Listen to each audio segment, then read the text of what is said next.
Hello, welcome to my channel. എല്ലാവർക്കും സുഖമല്ലേ? അപ്പോൾ ഇന്നത്തെ സ്പെഷ്യൽ ചെറിയൊരു ചിക്കൻ പെരട്ടാണ്, ചിക്കൻ തക്കാളി പെരട്ട്. അപ്പോൾ എങ്ങനെയാണെന്ന് നോക്കാം. വളരെ ഈസി ആയിട്ട് വെക്കാൻ പറ്റുന്ന ഒരു ചിക്കൻ തക്കാളി പെരട്ടാണ് കാണിക്കുന്നത്. ചൂടായ എണ്ണയിലേക്ക് പെരുംജീരകം, പട്ട, ഏലക്ക, ഗ്രാമ്പു, പിന്നെ നമ്മുടെ കുറച്ച് ബേ ലീവ്സ് കൂടി ഇടുന്നുണ്ട്. അതിനുശേഷം നന്നായിട്ട് അതൊന്ന് മൂപ്പിക്കണം. നല്ലൊരു സ്മെല്ലൊക്കെ വരും കേട്ടോ ആ സമയത്തിന്. അത് മൂത്ത് കഴിയുമ്പോഴത്തേക്ക് ചെറുതായിട്ട് അരിഞ്ഞു വെച്ചിരിക്കുന്ന വെളുത്തുള്ളിയും പിന്നെ നീളത്തിലരിഞ്ഞ ഇഞ്ചിയും അതും നന്നായിട്ടൊന്ന് വഴണ്ട് വരുന്നത് വരെ വെയിറ്റ് ചെയ്യുക, ഒന്ന് ഇളക്കി കൊടുക്കുക. പിന്നെ നമ്മൾ കുരുമുളകാണ് ചേർക്കുന്നത്. കുരുമുളകും കൂടി ചേർത്തിട്ട് നന്നായിട്ട് മൂപ്പിക്കണം.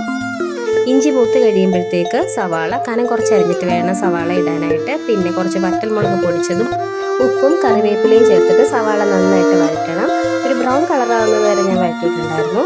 സവാള നന്നായിട്ട് മൂത്ത് വരണം കേട്ടോ. ഒരു പച്ച രുചിയൊക്കെ മാറി കുറച്ച് ഡ്രൈ ആയിട്ട് വരണം.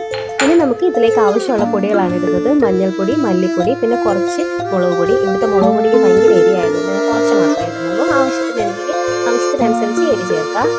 ഇതിൻ്റെ പച്ചമണം ഒന്ന് മാറി വരുമ്പോഴത്തേക്ക് നമുക്ക് ഗരം മസാലയുടെ പൊടിയും കൂടി ചേർക്കാം. എല്ലാ പൊടിയും നന്നായിട്ടൊന്ന് മൂത്ത് നല്ലൊരു സ്മെല്ല് വരും. അതുവരെ നന്നായിട്ട് ഇളക്കിക്കൊണ്ടേ ഇരിക്കുക. ഇനി നമുക്ക് ഇതിലേക്ക് ചേർക്കേണ്ടത് 2 തക്കാളിക്കയാണ്. അപ്പം ഞാൻ 2 തക്കാളിക്ക അരിഞ്ഞ് ചേർക്കുന്നുണ്ട്. പൊടിയൊക്കെ നന്നായിട്ട് മൂത്ത് വന്നു നല്ല ഡ്രൈ ആയ ശേഷമാണ് തക്കാളി ചേർത്തത്. അതിനുശേഷം നമ്മൾ ചിക്കൻ ചേർക്കുന്നുണ്ട്. ഇതെല്ലാം കൂടി നന്നായിട്ടൊന്ന് മിക്സ് ചെയ്യണം. ഇനി നമ്മൾ ഇതിലേക്ക് 1 സ്പൂൺ ശർക്കര ചേർക്കുന്നുണ്ട്. ശർക്കരയും ചേർത്തിട്ട് തക്കാളിയുടെ സോസാണ് ഇത്, ടൊമാറ്റോ ചില്ലി സോസാണ്, ചെറിയ മധുരമൊക്കെ ഉണ്ടാവും. അതും കൂടി ചേർക്കുക. അതും കൂടി ചേർത്തിട്ട് 1/2 ഗ്ലാസ് വെള്ളം കൂടി ഒഴിച്ചിട്ട് നമുക്ക് നന്നായിട്ട് ഇതൊന്ന് ഇളക്കാം. ഇളക്കിയിട്ട് അടച്ച് വെച്ചിട്ട് ചിക്കൻ വേകുന്നത് വരെ ഒന്ന് അടച്ച് വെച്ച് വേവിക്കുക.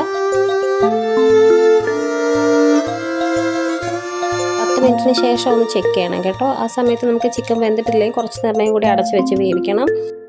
ഞാൻ നോക്കിയപ്പോഴത്തേക്ക് ഉപ്പ് കുറവായിരുന്നു. അപ്പോൾ ഞാൻ കുറച്ചും കൂടി ഉപ്പ് ആഡ് ചെയ്യുന്നുണ്ട് അതിലേക്ക്. എന്നിട്ട് നമ്മൾ നന്നായിട്ട് ഇളക്കി കൊടുക്കുകയാണ്. ഇതിൻ്റെ വെള്ളമൊക്കെ ഒന്ന് വലിഞ്ഞ് നന്നായിട്ടൊന്ന് വറ്റി വരുന്നത് വരെ ഇളക്കി കൊടുക്കുക. തുറന്ന് വെച്ച് തന്നെ ഇങ്ങനെ തിളപ്പിച്ചാൽ മതിയായിരിക്കും. ഇത് നമ്മൾ വീട്ടിൽ രാവിലെ അപ്പമൊക്കെ ബ്രേക്ക്ഫാസ്റ്റ് ഉണ്ടാക്കുമ്പോൾ ഞാൻ ചിലപ്പോഴൊക്കെ ഇതാണ് കേട്ടോ ഉണ്ടാക്കാറ്. അപ്പത്തിൻ്റെ കൂടെ നല്ലൊരു കോമ്പിനേഷനാണ് ഇത് കഴിക്കാനായിട്ട്. ഈ ഒരു പരുവാകുമ്പോഴത്തേക്ക് നമുക്ക് ഗ്യാസ് ഓഫ് ചെയ്യാം. ഇത് നന്നായിട്ട് വരണ്ട് വന്നിട്ടുണ്ട്. ഇത് ചപ്പാത്തിയുടെ കൂടെയും ബ്രെഡിൻ്റെ കൂടെയും ചോറിൻ്റെ കൂടെയും കഴിക്കാം. നല്ല ടേസ്റ്റി ആയിരിക്കും. ഒരു ചെറിയ മധുരമൊക്കെ ഉണ്ടായിരിക്കും. അപ്പോൾ എല്ലാവരും ട്രൈ ചെയ്ത് നോക്കുക. വളരെ ടേസ്റ്റി ആയിട്ടുള്ളൊരു ഡിഷാണ് ഇത്. എന്നുണ്ടാക്കിയാലും എനിക്ക് നല്ല കോംപ്ലിമെൻ്റ് കിട്ടാറുണ്ട് കേട്ടോ. ഇവിടെ എല്ലാവർക്കും വലിയ ഇഷ്ടമാണ് ഈ ഒരു ടേസ്റ്റ്. കൊച്ചുള്ളിയൊക്കെ ഇട്ട് വഴറ്റുകയാണെങ്കിൽ കുറച്ചും കൂടി ടേസ്റ്റി ആയിരിക്കും കേട്ടോ. ഞാൻ കൊച്ചുള്ളി പൊളിക്കാനുള്ള മടി കൊണ്ടാണ് ചെയ്യുന്നത്.